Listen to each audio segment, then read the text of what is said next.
If you've ever wanted to see someone's overinflated ego collapse in real time, there's no better example than what's happening to Mike Israetel right now. A man once celebrated as one of the smartest and most credible figures in the fitness world has now become the center of one of the most embarrassing controversies in the entire industry.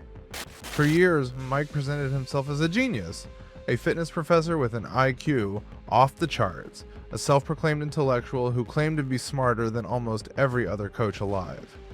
He often said things like, "I pegged my IQ above 160. They literally couldn't measure it. It was the kind of statement that made his fans laugh in admiration, and his critics roll their eyes in disbelief. But lately, that same Dr. Mike image he built his empire on is starting to crumble, because the very document that defined his career, his PhD dissertation, was recently exposed as one of the biggest academic disasters the fitness community has ever seen. A paper so riddled with errors, plagiarism, and contradictions that it might not just ruin his credibility, it might redefine what it means to be a fake expert in the age of YouTube fitness. This is the story of how one man went from claiming to be the smartest person in the room to being laughed off the internet by the very audience that once worshipped him. This is the downfall of Mike Israetel. But before we get into how everything fell apart, let's rewind to how he rose to the top in the first place. Mike's obsession with fitness started in high school. He was on the wrestling team, and according to him, his coaches used exercise as punishment. It frustrated him. He couldn't understand why something meant to make athletes better was treated as a bad thing. That moment, that strange teenage realization, became the spark that would define his entire life. By college, Mike was a complete fitness addict. He studied kinesiology at Michigan University, then earned a master's degree in exercise science from Appalachian State University. Those credentials alone could have landed him a stable career, maybe as a professor or researcher. But Mike wanted more. He wanted to be the guy, the one everyone looked up to. So he pushed further, earning a PhD in sport physiology from East Tennessee State University in 2013. That PhD became his golden ticket. It gave him authority, the title Dr. Mike Israetel, and soon he teamed up with his old college friend Nick Shaw to launch Renaissance Periodization, or RP Strength, an online coaching company promising science-based training for everyone. At first, RP was just another small fitness brand, but Mike had an ace up his sleeve: YouTube. He started uploading videos explaining concepts like minimum effective volume or training landmarks, the kind of deep data-driven talk no one else was doing at the time, and people loved it. He didn't just teach fitness, he made it sound like science. To many viewers, Mike wasn't just another coach. He was a professor breaking down the truth. He was confident, assertive, and unapologetically smart. He'd call out legendary bodybuilders like Ronnie Coleman, criticizing their training methods while explaining the scientific way to do it. That level of confidence, or arrogance, depending on how you saw it, helped him build a cult-like following. His company exploded, his app became one of the most used fitness tools online, and his YouTube channel passed millions of subscribers. For a while, it felt like Mike could do no wrong. But then came Greg Doucette. If you've been around YouTube fitness for a while, you know Greg. Loud, high energy, and brutally honest. Back in 2019, Greg uploaded a video calling out science-based lifters for overcomplicating fitness. His argument was simple: most people don't train hard enough. You don't need fancy spreadsheets, you just need to push yourself. Mike responded, mocking Greg's go harder attitude and accusing him of ignoring real science.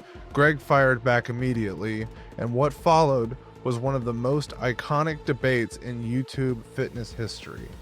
When the two finally went face to face, everyone expected fireworks, but instead, something strange happened. Greg stayed calm, respectful, and logical, while Mike came off bored, dismissive, even yawning through the conversation.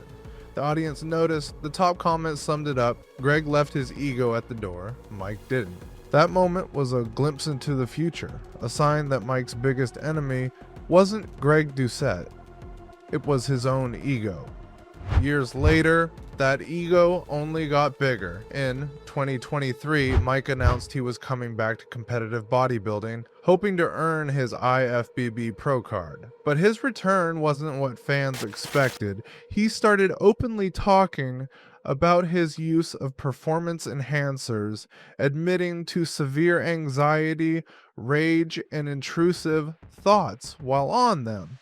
I think about violence all the time. He said in one disturbing clip, "I wake up every day afraid of my own thoughts." Greg, concerned for his health, made multiple videos begging Mike to stop, but Mike didn't listen. Instead, he took the criticism personally, calling Greg a two-faced liar in interviews and doubling down on his superiority complex. That's when things got weird. Mike began making bizarre claims, saying he was smarter than almost every coach on earth, tougher than anyone else, and that no one could challenge him because no one knew more about physiology. He even bragged about having an IQ above 160. At that point, it wasn't just confidence, it was delusion. And when his audience started pointing it out, instead of calming down, Mike leaned in even harder. But arrogance like that always invites scrutiny, and eventually, someone decided to dig deeper into his supposed credentials, his PhD. On September 29th, 2025, a YouTuber named Solomon Nelson dropped a bombshell video titled, "Is Mike Israetel's PhD the biggest academic sham in fitness?" What he found was almost too bad to be real. According to Solomon, Mike's dissertation, the paper that earned him the title Doctor, was a complete mess. It was filled with typos, copy-paste errors, misused terminology, and data so mathematically impossible it looked like it was written by AI on a sugar rush. One table even claimed the average weight of athletes was 73 kilograms with a standard deviation of 71. In simple terms, that means his data suggested some of his subjects weighed 2 kilograms, like newborns, and others 145 kilograms. It made no statistical sense whatsoever. Solomon showed that entire paragraphs were duplicated word for word. Tables were copy-pasted with errors repeated across chapters, and basic words like training, individual, and science were misspelled dozens of times. There were even entire sentences that were grammatically incoherent, like he'd fallen asleep on his keyboard mid-sentence. It wasn't just sloppy, it was embarrassing. And for someone who built his identity on being a perfectionist genius, it was devastating. As Solomon put it, "What I got was a document so shallow and confused, it could only pass in a system that had already failed." When the video went viral, Mike's fans were stunned. The man who constantly bragged about being the smartest in the room couldn't even proofread his own dissertation. And for a while, Mike stayed silent.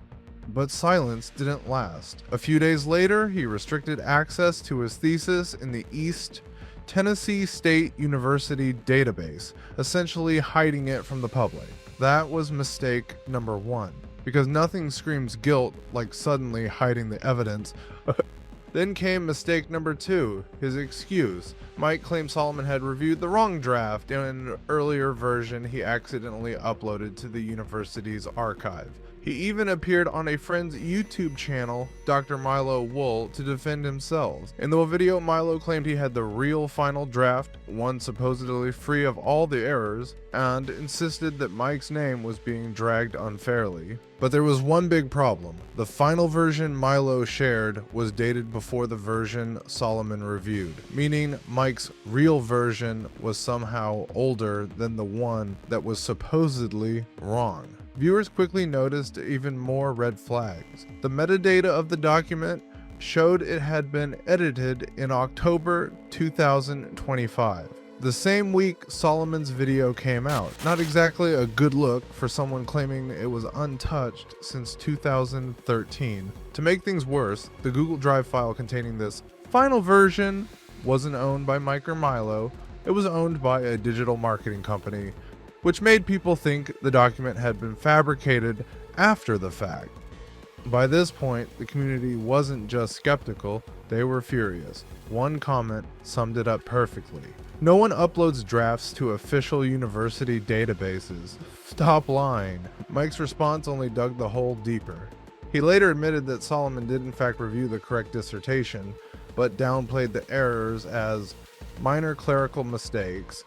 According to him, it was just a few copy-paste issues and a misplaced negative sign.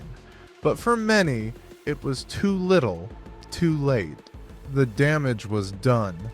And now, a quick break, because if you've made it this far, you're clearly someone who loves a good deep dive into internet chaos. So let me introduce myself. Hey, I'm Matic. I make weekly commentary documentaries just like this one, covering the biggest internet scandals, influencer downfalls, and viral moments you probably missed. Every story I cover is based on real research, verified sources, and a touch of sarcasm to keep it entertaining.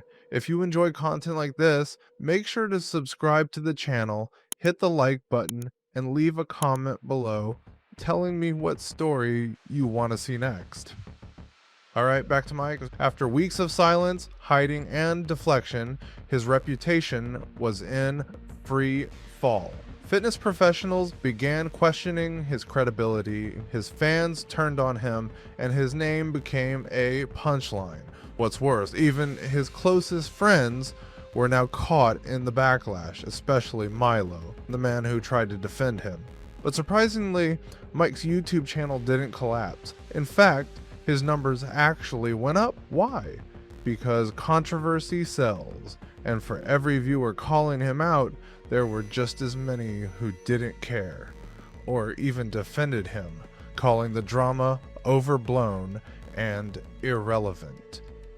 It's the strange irony of the internet. Sometimes being exposed doesn't destroy you, it just makes you more famous. Still, one thing is clear. Mike Israetel's credibility, the one thing that made him special, will never fully recover.